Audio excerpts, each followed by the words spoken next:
What's up, everyone? It's Intoxicated Opinions. Just got done trying Terramana tequila. Got a margaritas. I got my beer. He's got his beer. And what we talking about tonight? Effective co-parenting. Okay. All right. What does it look like? Is it healthy? What's your opinion on it? Can you do it?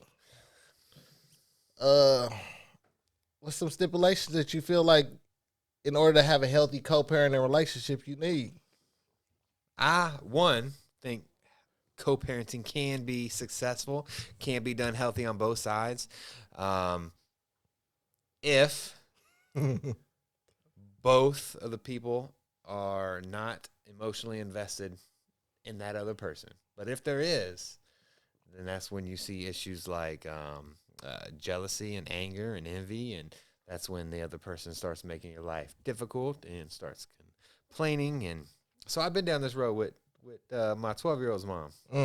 Yeah, and so if you are co-parenting with someone that's more logical, level-minded, and doesn't have any kind of feelings for you, basically, then yes, it'll be smooth as ever. What about the emotional attachment to the kid? They want to feel like they're the parent that's in charge, that, they want to be the friend to the kid. Ah, man. What do you think about being a friend to your kids? I don't think you should be I think friendship comes after parenting. So I'm a father first before I'm a friend. So I'm gonna make the best decision for my child over whether or not my child agrees with me. So a lot of people want to be friends with their kids, want to be their They kids' just want to best make them friend. happy. Yeah, want to make them happy, Yeah. and that's not. My goal is to prepare them for adulthood, prepare them for life, prepare them for if I'm not around. Yeah. Um, so Oftentimes, if you're co-parenting, though, the parent that gets the shorter end of the stick is going to be, the dad. well, shoot, usually, I guess, but they're probably going to get the least amount of time with the child. They're probably going to feel that they have a lot of time to make up, and they don't want to be the bad parent because they only get them for a day or two.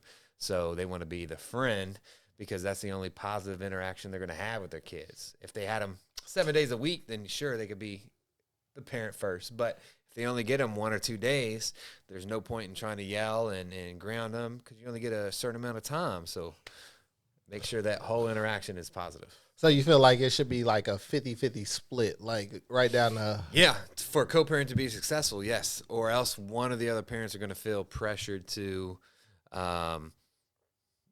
go more the friend route, cater to their emotional needs versus what may actually be best for them.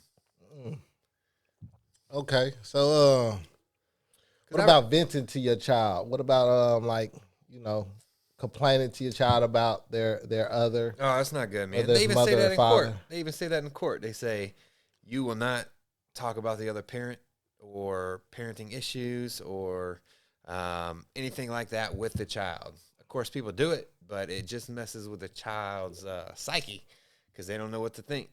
One parent saying your other parent's the devil.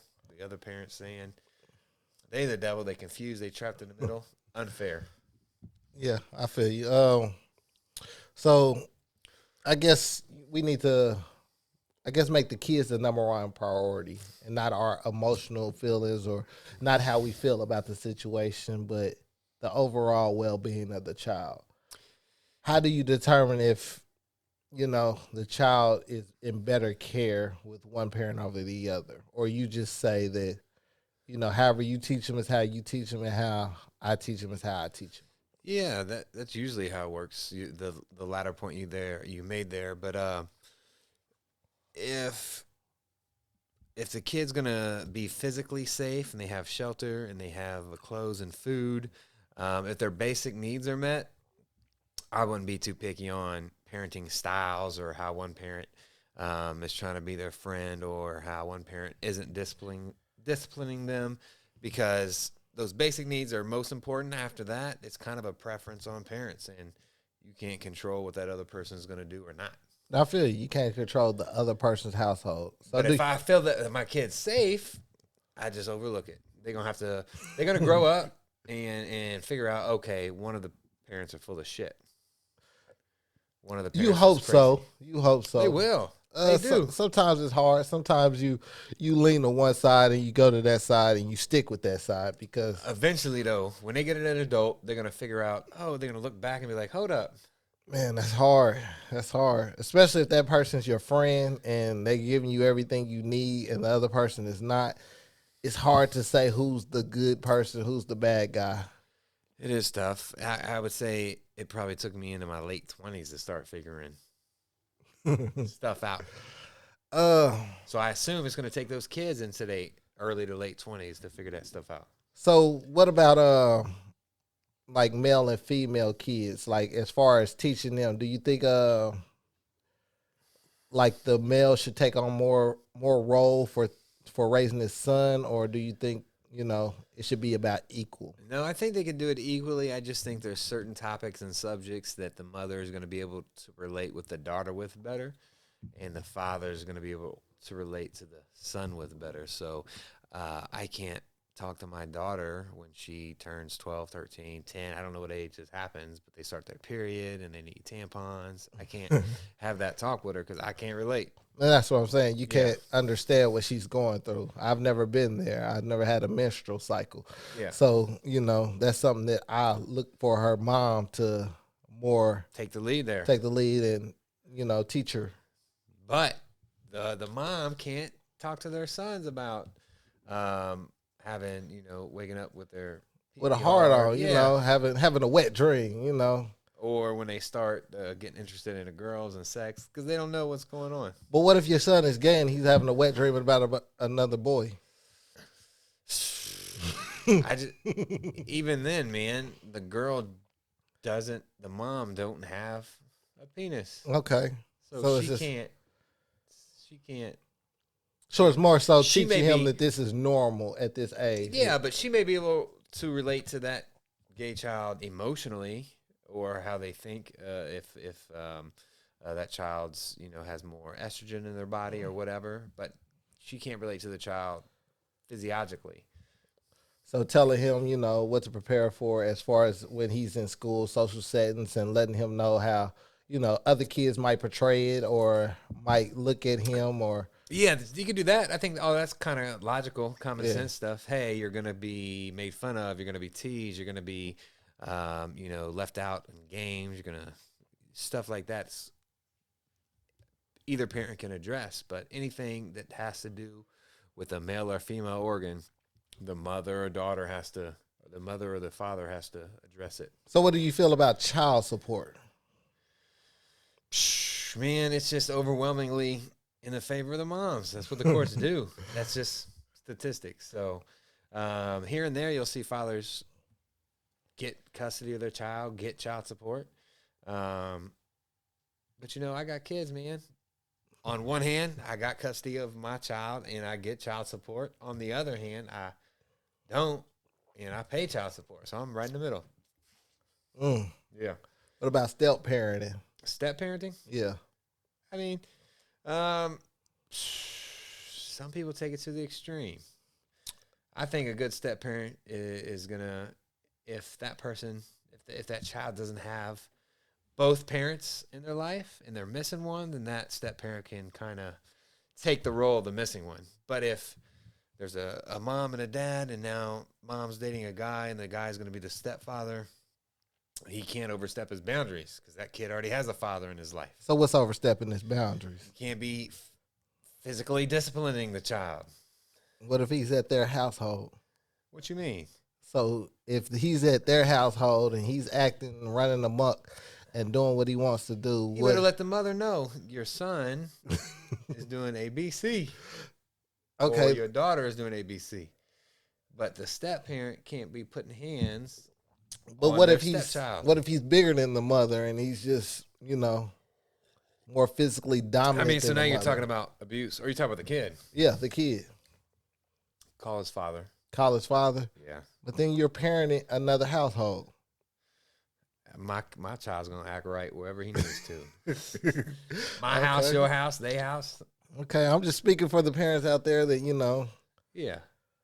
Uh, You gonna let your son's mother's new boyfriend that she's been with a couple weeks spank your kid? Um, at this moment, Maybe. it depends on the situation. Yeah.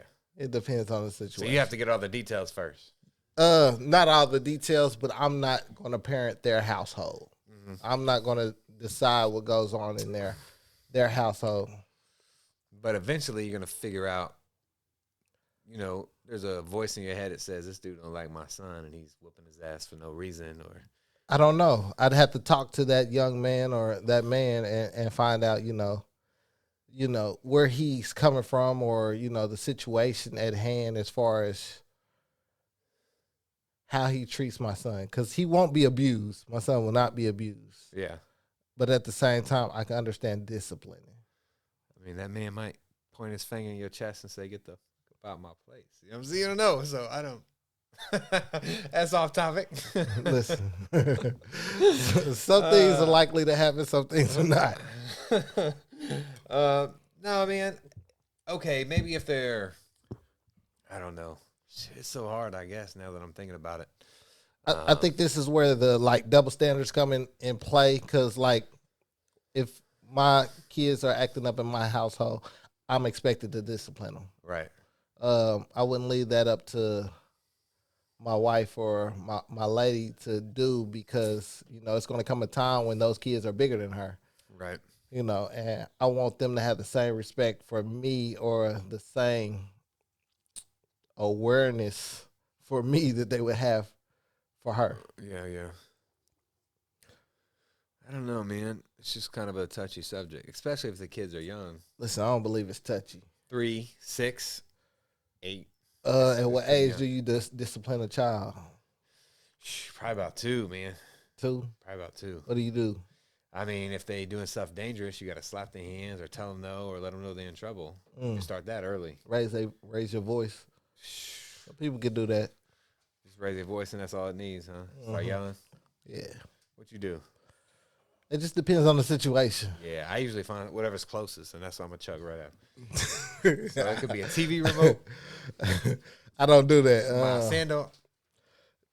I think I'm different with the boys than I am with the girls. Yeah, you soft on the girl. Not soft. Soft. But I feel like I'm more effective vocally with the girl than I am with the boys. So I can touch them emotionally with raising my voice, while as the boys, they need more of a physical interaction. That's only gonna last for so long. No, it don't. Before they bigger than you. I mean, yeah, I don't think I would. I would never. I don't think I physically spank my daughter. I think I would just yell at her, and she usually corrects herself. So where the boys, I have to whoop their ass. I can yell all day. Yeah, they ain't gonna respond. Nah, they don't respond. They need to feel that. They need the physical interaction. I understand that. No, I hear you there, man. But I think co-parenting breaks down when one or the other person still has emotional connections to that other parent, and then they intentionally start to make things difficult. Okay, so